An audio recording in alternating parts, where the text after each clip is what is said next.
सतगुरु और सत्संग के माध्यम से ही हम अपने जीवन को उच्च श्रेणी में पहुंचा सकते हैं। संसार की वास्तविक स्थिति का ज्ञान हमें सतगुरु और सत्संग के माध्यम से ही होता है।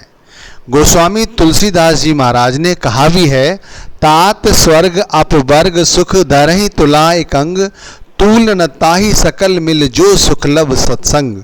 जो सुख एक क्षण के सत्संग में है वो किसी और में नहीं।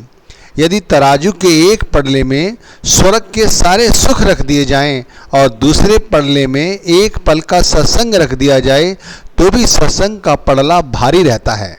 इसीलिए हमें सत्संग और सतगुरु दोनों पर ही अपना ध्यान केंद्रित करने की आवश्यकता है। मैं इसे एक तथ्य के द्वारा समझाने का प्रयास करता हूँ। जून का महीना था, तपती धूप थी। उसी तपती धूप में एक साधु नंगे पैर नंगे सर धीरे धीरे चला आ रहा था। रोड के साइड में ही एक बरगद का पेड़ था जिसके नीचे कुछ लोग बैठे हुए थे। उसी छांव में एक सेठ भी बैठा हुआ था। उसने साधु को इस तरह आते देखकर उसके मन में दया आ गई और वो दोनों हाथ जोड़कर साधु के आगे गिड़गिड़ाने लगा कि हे साधु महाराज, आप थोड़ी देर के लिए यहाँ विश्राम कर लीजिए।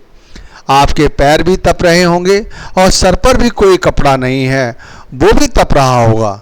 आप थोड़ी देर के लिए यहाँ रुक जाइए, जल पान ग्रहण कर लीजिए। लेकिन साधु ने उसको अनसुना कर दिया। जब साधु ने उसको अनसुना कर दिया, लेकिन सेठ भी अपनी हार ना माना, साधु के पीछे पीछे चल पड़ा। वो साधु के आगे फिर पहुंचकर दोनों हाथ जोड़कर विनती करने लगा कि हे साधु महाराज, आप थोड़ी देर विश्राम कर लीजिए। लेकिन साधु ने उसकी बात फिर नहीं सुनी और साधु आगे चल पड़ा।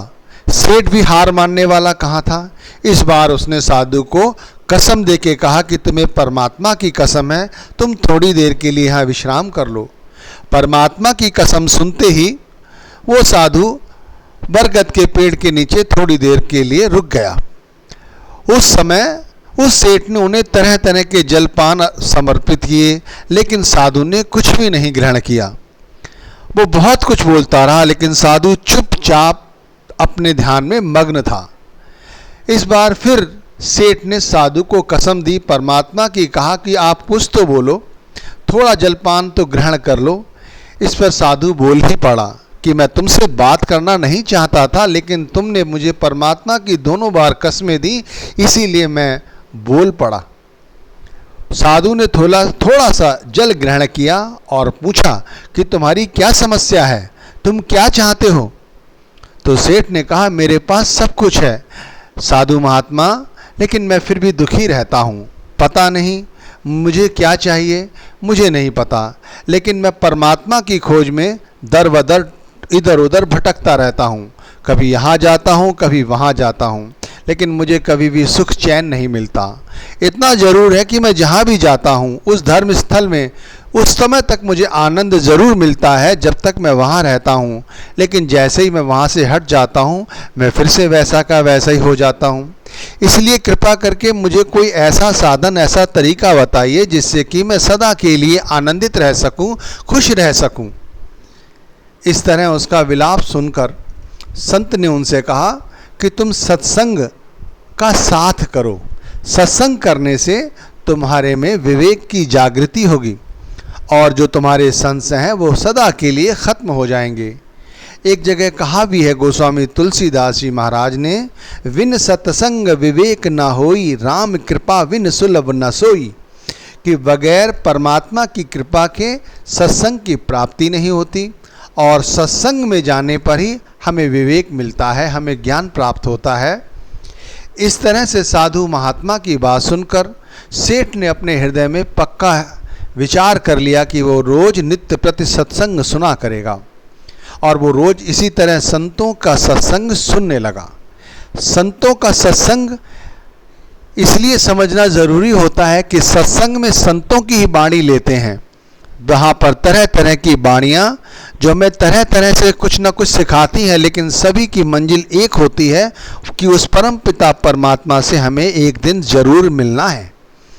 सेठ सत्संग से इतना प्रभावित हुआ कि उसकी जिज्ञासा परमात्मा के साथ साथ सद्गुरु के लिए भी होने लगी, क्योंकि सत्संग से ही उसे विवेक जागा कि परमात्मा तक पहुंचने में सद्गुरु ही हमारी सहायता कर सकते हैं। बगैर सद्गुरु की सहायता के परमात्मा तक नहीं पहुंचा जा सकता, क्योंकि सद्गुरु ही परमात्मा के ही एक तरह से दूत हैं, अनुयायी हैं, जो हमें उस ओर जाने में सहायता प्रदान करते हैं। और सेठ का इस तरह से प्रेम सत्संग के प्रति बढ़ता गया, आस्था और विश्वास परमात्मा के प्रति बढ़ती गई, और उसी आस्था और विश्वास का ऐसा प्रभाव हुआ कि उन्हें वक़्त के पूर्ण संत की प्राप्ति हुई। जब उन्हें वक़्त के पूर्ण संत सद्गुरु की प्राप्ति हुई, उन्होंने उन्हें नाम का दान दिया और सेठ उस नाम के साथ अपने आप को उसने जोड़ लिया। यानी उठते चलते फिरते वो सिर्फ अपने सद्गुरु के नाम को ही सच समझता था और सद्गुरु के नाम को ही अपने जीवन से ज़्यादा महत्व देता था। और सद्गुरु के नाम ने जिस जो तरह से उसे जपने का तरीका बताया था, वो उसी तरह से अपने जीवन शैली जीता रहा। और एक दिन संसार में रहते हुए, सब कुछ करते हुए, इस संसार की माया से विरक्त हो गया, आसक्त रहित हो गया। तो कहने का तात्पर्य है कि ये है सत्संग की महिमा, जो हमें सत्संग सुनते सुनते अपने सद्गुरु से मिला देती है। और सद्गुरु क्या है? सद्गुरु हमें ज्ञान देते हैं, हमें अंधेरे से उजाले की ओर ले जाते हैं, हमें बताते हैं कि ये 84 लाख योनियों की जिया जून में भटकते हुए तुम इस वारी तुम्हें नर्तन मिला है, ये तुम्हारे कर्मों का ही प्रभाव है, तो तुम्हें इस नर्तन के अंदर ही अपना काम बनाना है। ये नहीं वो तुमसे कहेंगे कि तुम्हें मरने के बाद मोक्ष की प्राप्ति होगी, तुम्हें मरने के बाद तुम सचखंड पहुंच जाओगे। वक़्त के पूर्ण संत सतगुरु हमें यही समझाते हैं कि तुम यहीं रहो, इसी संसार में रहो, लेकिन संसार की माया तुम्हें छू नहीं सकेगी। सिर्फ करना यह है कि तुम्हें जो नाम दिया गया है उस नाम के साथ तुम्हें जुड़ना है, नाम को ही जीवन का आधार बनाना है। तो फिर संसार में रहते हुए संसार की माया तुम्हें ऐसे लगेगी जैसे तुम्हारे जो कर्म हैं वो तुम कर रहे हो। इन कर्मों के से तुम किसी तरह की आसक्ति नहीं रखोगे, तुम्हें कर्म किसी तरह से प्रभावित नहीं करेंगे। ये सतगुरु का ज्ञान है, सतगुरु की भक्ति है, और ये उन्हीं जीव आत्माओं को प्राप्त होती है जो सतगुरु से पूरा पूरा विश्वास रखते हैं। अब हमारा जो मन है वो 24 घंटे इच्छाओं की तृप्ति में ही लगा रहता है। तो इच्छाएं कहाँ से जन्म लेती हैं, ये भी हमें सतगुरु ही सत्संग के माध्यम से समझाते हैं। भगवत गीता में भी ये बात समझाई गई है कि हमारा जो मन है वो इंद्रियों के पीछे पीछे भागा फिरता है। हम सभी जानते हैं जो सत्संगी हैं या जो परमार्थ में थोड़ा बहुत रुचि रखते हैं कि हमारे शरीर में परमात्मा मौजूद है, हमारे शरीर में आत्मा भी मौजूद है। परमात्मा और आत्मा के दरमियान केवल मैं और मेरी का पर्दा है। इसी कारण से हमारी आत्मा उस परमात्मा को देख नहीं पाती। ये मैं मेरी किसने पैदा की? हमारे मन ने पैदा की। हमारा मन ये सब क्यों करता है? क्योंकि हमारी इंद्रियां ऐसा करती हैं। देखो, आत्मा, परमात्मा और मन, ये सिर्फ तीन हैं, और इंद्रियां जिसे हम एक समझते हैं, बहुत छोटा समझते हैं, ये इंद्रियां एक नहीं हैं। ये 24 समूहों का एक ग्रुप समझ लीजिए। ऐसे समझिए कि प्रकृति 5 तत्वों में बटी हुई है। 5 तत्व प्रकृति के हैं, अग्नि, पृथ्वी, वायु, जल और आकाश। इनके अलावा 5 कर्म इंद्रियां हैं, 5 ज्ञान इंद्रियां हैं। 5 ज्ञान इंद्रियां जो हमें ज्ञान कराती हैं संसार का, वो नेत्र है, कान है, नाक है, जीभ है और त्वचा, यानी ये शरीर। ये 5 ज्ञान इंद्रियां हैं।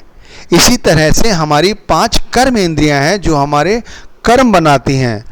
वो है वाणी, पाँव, हाथ, गुदा तथा लिंग। और इन दोनों की ही के साथ एक मिल जाता है मन, तो ये 11 हो जाती हैं। इनके भी विषय हैं 5, वो हैं गंध, स्वाद, रूप, स्पर्श तथा ध्वनि। इन सब बातों की जानकारी कैसे हुई?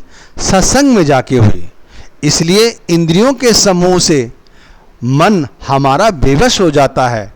लेकिन जो भाग्यशाली लोग सतगुरु से प्रेम करते हैं, सतगुरु के नाम से प्रेम करते हैं, सत्संग को पूरा पूरा वक़्त देते हैं, सत्संग में कही गई हिदायतों को ध्यान रखते हैं, उनका मन काबू में रहता है, वो इंद्रियों के पीछे पीछे नहीं दौड़ता।